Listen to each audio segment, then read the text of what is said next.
Pemkab Buleleng kini terus mengupayakan hal terbaik untuk mempercepat penanganan pandemi. Hal tersebut termasuk memastikan pasokan oksigen yang cukup bagi pasien COVID-19 dengan gejala sedang dan berat. Hal tersebut disampaikan oleh Bupati Buleleng Putuagus Suradnyana beberapa waktu lalu. Pihaknya menyampaikan bahwa selain persoalan pandemi secara keseluruhan, dirinya memastikan pasokan oksigen di Buleleng tetap tersedia menjadi salah satu fokus utama. Pasokan di Kabupaten Buleleng sempat mengalami krisis oksigen lantaran permintaan yang cukup banyak dari penyedia.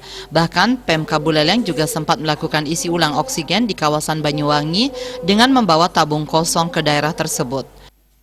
Ya kan?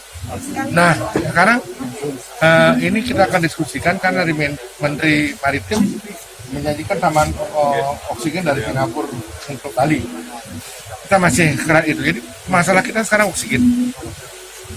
Ya, nah yang berjalan seperti biasa PPKM kan udah Polres terima kasih, dari Dandim terima kasih, dari Pol PP udah bergerak semua untuk PPKM ini bisa berlaku untuk mengurangi ya mata rantai penyebaran COVID.